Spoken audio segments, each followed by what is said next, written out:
자, 요한복음 18장 오늘 3절까지만 읽겠습니다. 3절 1절에서 3절입니다.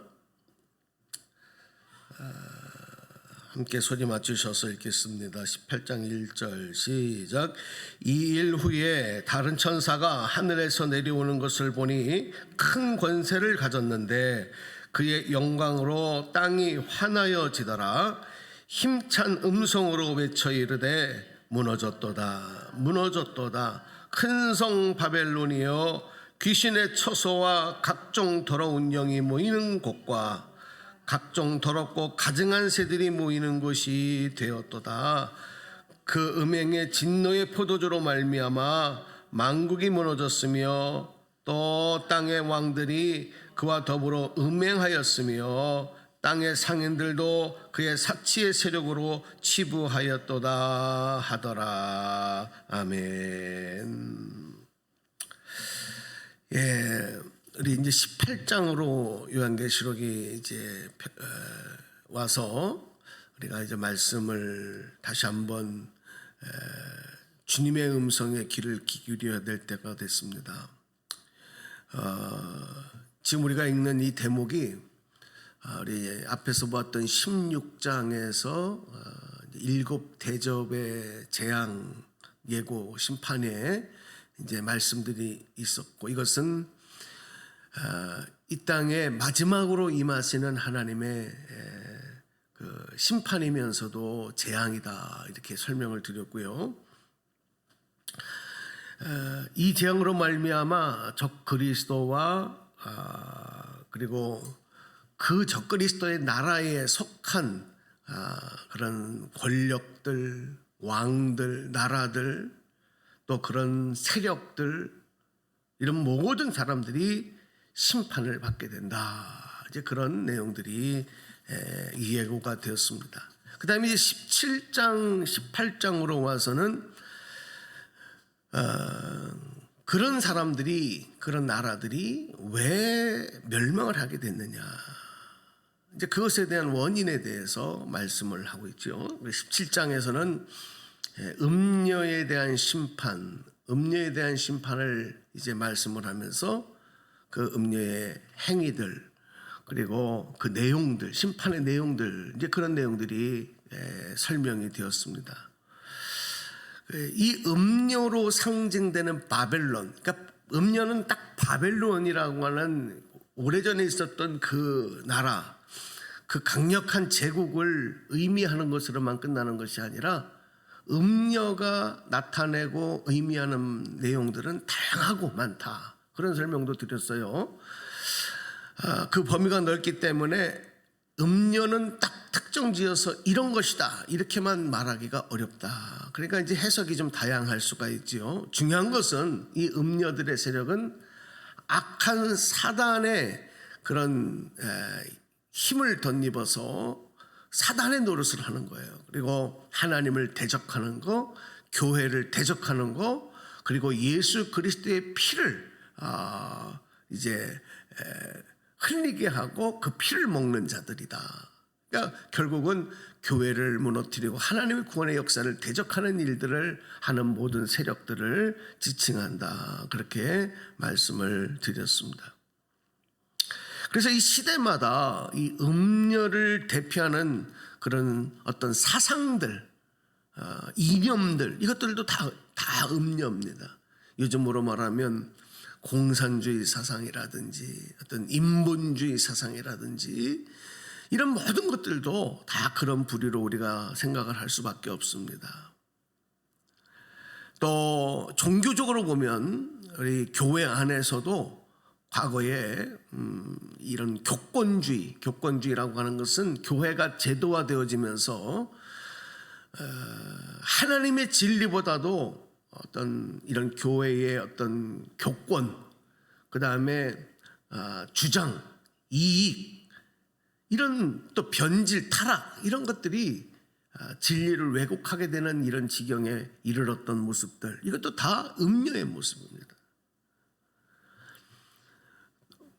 인간의 이념을, 인간의 사상을 너무 중시하다 보니까 그것에 기반을 둔 여러 가지 그다음에 나오는 모든 이념, 사상, 주의, 문화.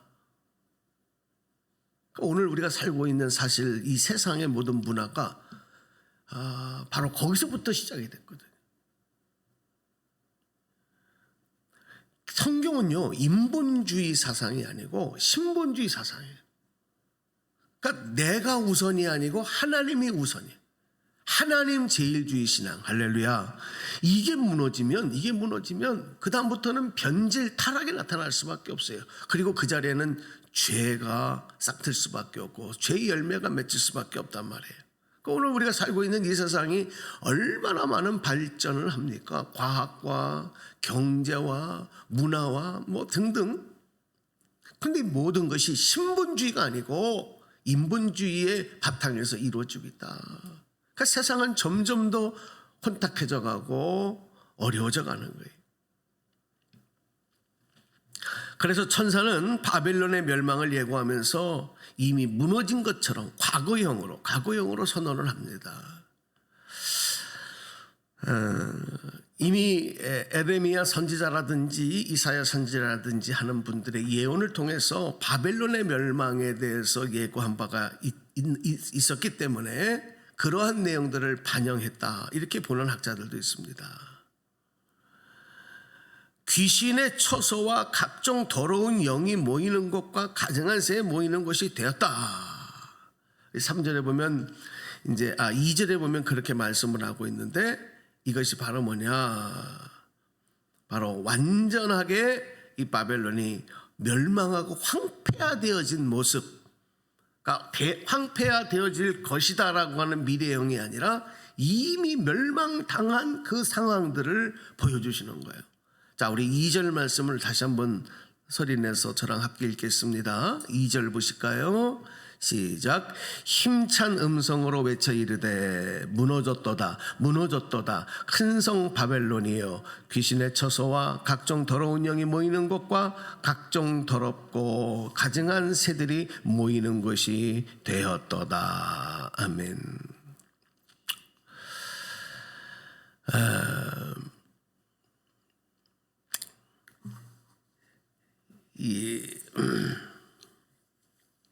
역사적으로 이 바벨론은 하나님이 예언하신 대로 멸망당했습니다. 다 무너졌습니다.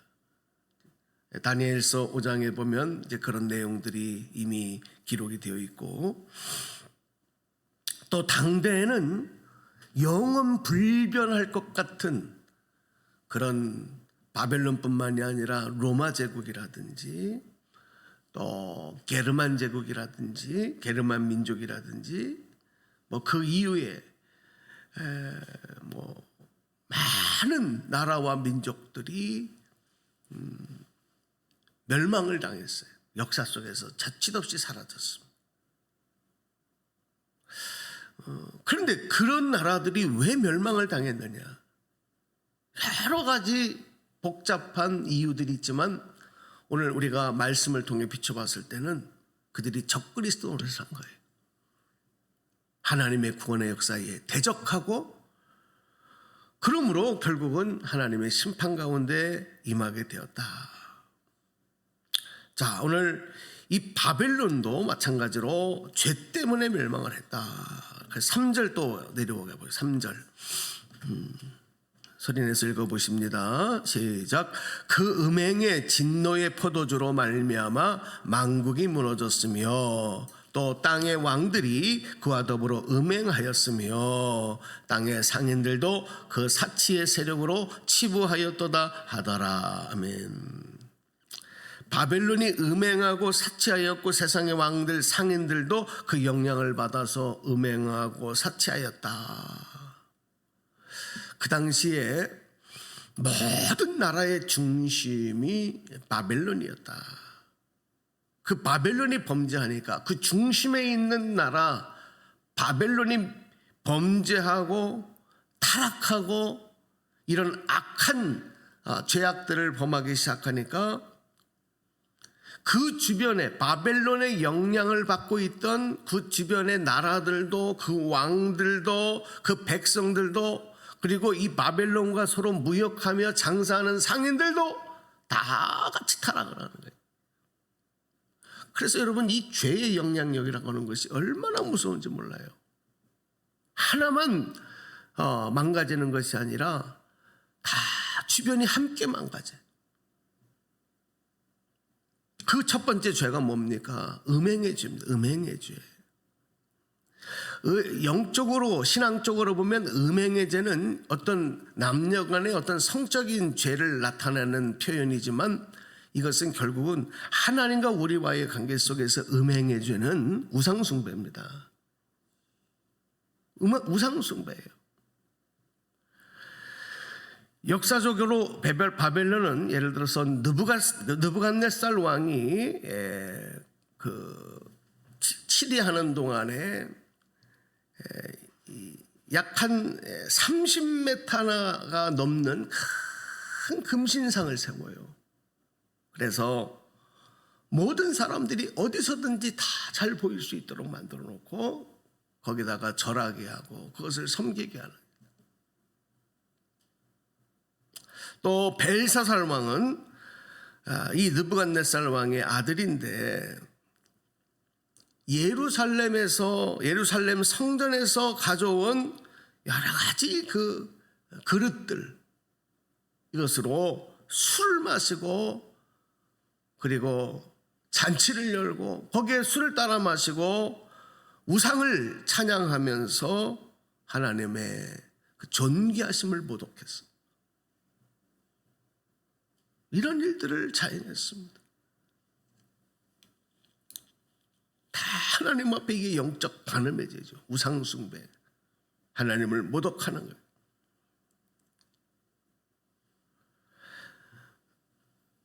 요한계시록에 기록될 당시에는 로마 정부가 이런 영향력을 가지고 세상을 호령하던 때였는데, 로마의 황제도 황제 숭배 사상과 더불어서 우상 숭배가 아주 만연한 일들이 일어났고, 그 영향력을 또 주변에 행사를 했어요. 결국 여러분, 종말의 때에 하나님의 심판이 임박했을 때의 영적 상태는 뭐냐? 우상 숭배입니다. 오늘 우리 기도하는 분들은 오늘 이 시대에 우상 숭배라고 하는, 우리가 정말 경계하고 맞서 싸워야 할 이 우상숭배가 뭘까? 나 우상숭배하는 거 없는데.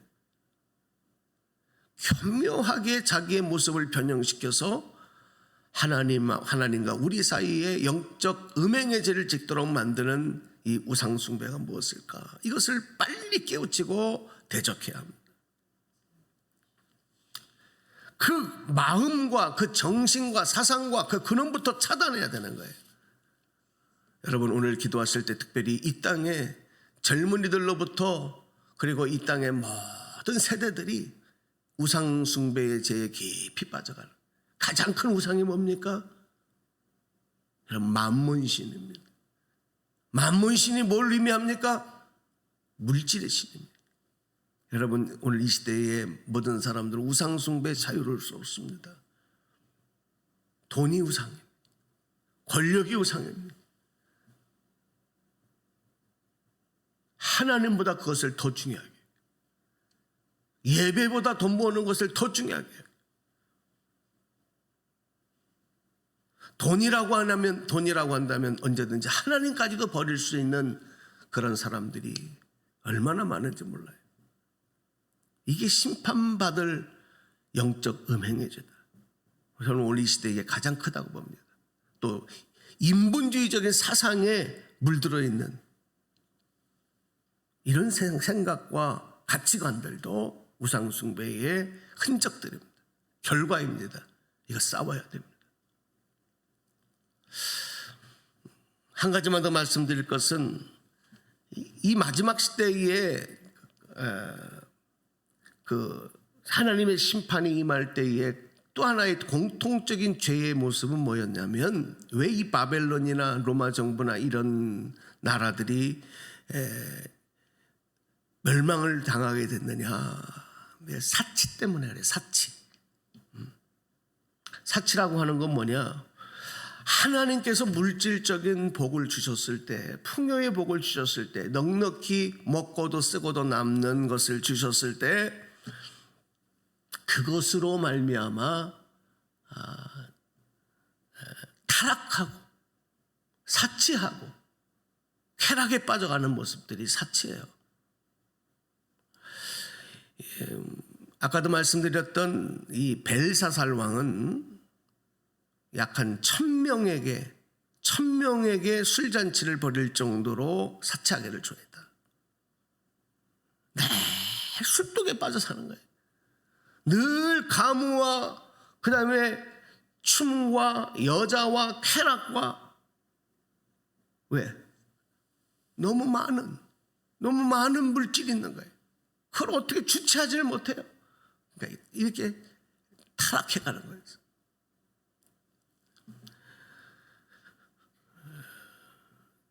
이 로마 시대에도요, 얼마나 많은 부가 로마로 집중이 됐는지 몰라요. 그래서 이 탈무드에 보면은 그런 표현도 있어요. 세상의 모든 물질이 만약에 열이라고 한다면, 열의 10이라고 한다면 그 중에 9가 로마가 차지했다. 그러니까 10분의 9는 다 로마로 집중된 거예요. 나머지는 1 가지고 다른 나라들이 쪼개 사는 거예요. 근데 지금도 마찬가지입니다, 여러분. 이 세계 경제를 보면 이 빈익빈 부익부, 양극화가 너무 심하기 때문에 잘 사는 나라들은 너무 많은 풍요로운 것들을 가지고 살지만 못 사는 나라들은 그 나머지 조금을 가지고 서로 쪼개 살기 때문에 너무너무 어려워요. 개인적으로도 마찬가지입니다. 어떤 사람은 한 끼에 수천만 원짜리 식사를 하는 사람도 있는가 하면 그 나머지 것을 가지고 사는 다양한 빈민층들은 너무너무 힘든 삶을 사는 거예요.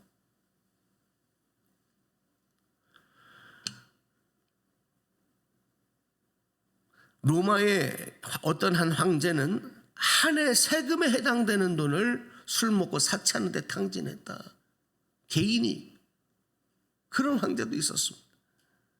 향수로 목욕탕에 물을 만들었다 그래요. 진주와 보석으로 꾸민 유람선을 만들어 타고 쾌락과 유흥을 즐겼다 그래요. 황금빵과 황금고기를 먹었고 진주를 식초에 녹여 마셨다 그래요.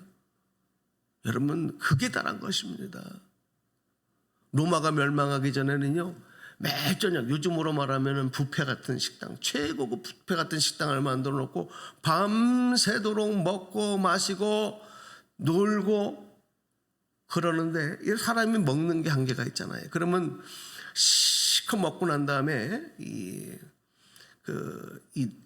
노예들이 통을 가지고 와요. 통을. 그러면은 이 먹었던 것을 다 그 통에다가 토해냅니다. 그리고 또 다시 먹습니다. 그리고 밤이 새도록 맨날 며칠씩 이런 유흥을 즐기고 사치하고 쾌락을 즐기는 일들이 있었다. 네로 황제 같은 사람은 같은 옷을 절대로 2번 입지 않았다는 거 아니겠습니까?